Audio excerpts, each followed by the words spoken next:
lúc này để cái này đẹp cái con lại để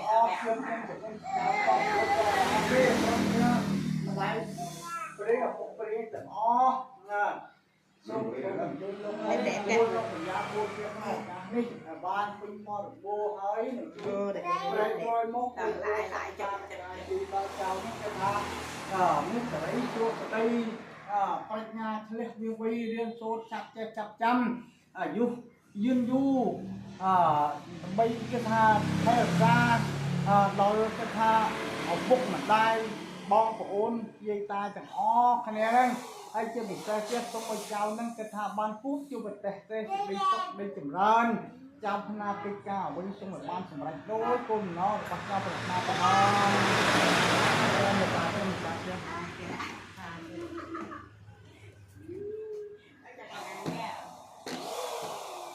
บาซาทุกซาทุกงานดิบเกี่ยวกับเรื่องออดเล่นเกี่ยวกับเรื่องออดเก็บในมือประกอบตัวโดยนักขัดตัวเรื่องเราออดหมอว่าตัวดีสรีนับปัสสาให้จัดเราเก็บในถุงรบกุมน้ำหรือบ่เจ้าเบาเอียงเฮาเรื่องเราเนี่ยให้เด็กคนไทยกันทาเยี่ยมน้ำตาเกาเชียเอาพวกหมัดลายยัยตาบอมบุญของอ้อยเนี่ยบางตัวมือประตูข้างหน้าไปรบตัวนับที่ก็พบกับนัดถึงรบกับทางอ้อยเจ้านั่งให้เด็กจะหายเป็นนั่งยืดกันออกให้เรียบนับเราเลยนั่งนั่งนั่งโอ้เลิกได้ละกระดูกเจอเลิกไม่คุ้นก็ต้องออกเลิกไม่คุ้นเมียนโดนจิตใจมีแต่การเจ็บบอกที่สุดตามอีกบ้านเจ็บทางกล้องเตี้ยอ้ำจักก็จักได้หรือบ้านจักก็เป็นคุ้นก็ออกได้คุ้นจางบ้านเจ้าคนหรือที่ยกบางที่ที่เป็นเส้นเป็นเส้นแล้วนั่งให้ถึงนะทีนี้คุณจะบันเดียสองคนเราติดที่จะมาจิ้มพวกนัดยกน้ำมวยเจ้าปากเย็นนั่นก็ได้ต้มยกหมกปูนเราขยะปูนเราทำเป็นบอลโบเฮ้ยหนึ่งช่วยแปรโดยมุกโอยโอยต่างๆจากกันขนมโรมุกเจ้านั่งกระดาษตรงไว้แม่แต่เลยตัวสะเลยน้อยแม่ถึงมือจับตัวให้มันจับแล้วตอนเจ้ามันลอยต้องไปเจ้าประธานที่เจ้าไปต้องไปบ้านต้องเจ้าบ้านสลายโอ้ยจะได้ประธานหรือบอกเจ้าต่อห้อง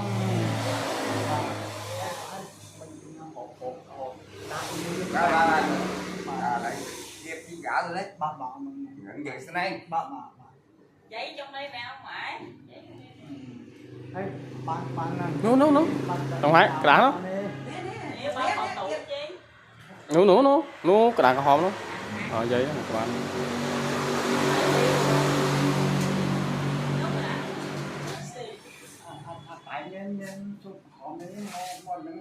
sụt cổ hóm mà thử xem mà bạn đấy thử xem mà bạn đấy cái bụng mà đi đâu cái mình đi bán thông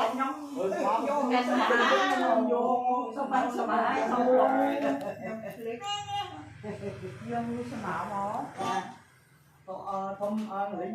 hay đặt ngon xuống đấy thằng ấy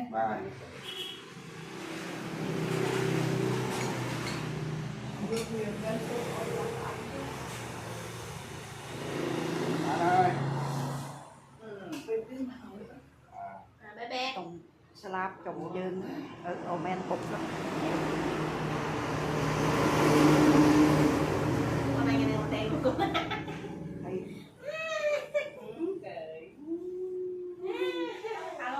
ủa thiệt nghe chưa phú không thiệt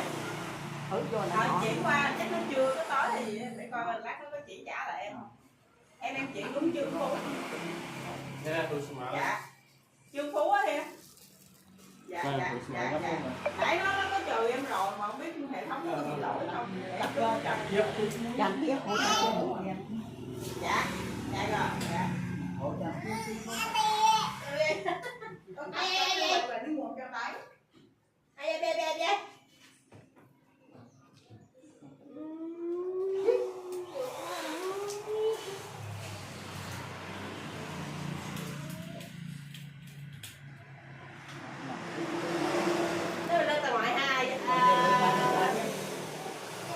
Hãy subscribe cho kênh Ghiền Mì Gõ để không bỏ lỡ những video hấp dẫn một bên hai ở việc cho nên dân không chịu luôn cho mà hai còn lấy luôn mà lời cái tha nó rừng chung sau này mà hai cái mặt lá nó ông chịu luôn chịu ta một xem sôi rồi cháu lại tập nghe tiếng nói lúc lúc thế con được anh mình cháu bây giờ ở đó con ấy có tổ chức học nhau một mama bị hai năm tuổi rồi mỗi của xã rồi nhìn rồi che nó nên được rẻ tiền cháu cái thao trong mình nhân tới tôi sẽ đi nên cái chi chủng nha nghe prada mà cái kia bên quy liên tốt chắc chắn tốt mình phải nói cái lại nam cái kia đất phải lấy nó chút tôi ti cháu tôi cùng lắm cháu của ta của ngon thấy ai yêu chia sẻ đọc không tôi Cùng mày làm đọc không nước hay bạn ấy con đi chào môi thì mình không ốp lạc tập ấy không tại nó là tên bỏ họ mưa mưa đến mấy công ăn bỏ Âu tôi có nụ lọc đó ngâm kia bạn là quả mong quấy nè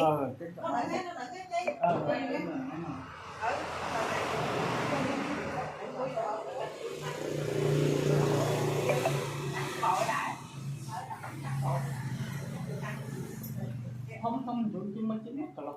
không nổi mấy bạn bạn chó lớn Mình này bạn đâu mình bạn đây rồi nhó quy cào con điểm á quy kim đi cho tấm gì kia quy lúa lần đéo chịu anh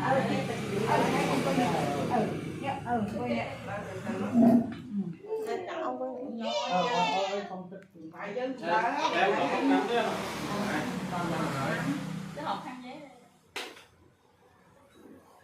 quý đỉnh á quý đỉnh á đây là tăng nhé em anh ấy tăng nhé không nên cắt mình làm ba đấy quý đỉnh ba năm canh thôi đã bỏ vô bỏ thôi không vô đâu mà phải ăn tiền hay bỏ hả ôi tăng lại mà phải anh ôi cho gạo bắt đồ nó chưa bắt à Giờ còn đó tới cả hai đâu cho bay xuống chờ mưa nó sai mạng mình cắt ha. cắt chưa mà quẹt mẹ nó sao trong đây mẹ con lúc mẹ hết già chàng ơi hết già phải bao giờ gạo Chạm nữa này, chạm nữa này. tiền rồi con mua đi nè lấy vàng một cho gạo nè vàng cho nó gạo hai hộp kìa lấy một hộp thôi hộp nhỏ hộp đó không có tại đó kêu cái này ông ngoại buộc cho em là học cho giỏi cho ngoan em ơi không có gì hết trơn bạn đi vô tiện nói thì lọc cái tiện đô nhiên nó kệ đâu kệ anh giấy đó nè anh giấy nè con nuôi nè để kéo rồi ông ngoại buộc nè học ngoan nha học cho ngoan rồi ở nhà đừng có quậy ông ngoại nữa dẫn đừng tay trước coi sao mà sao này la ta nữa là được cho ta hay biết chứ rồi mà dễ xin học đấy mẹ nó quay mẹ đấy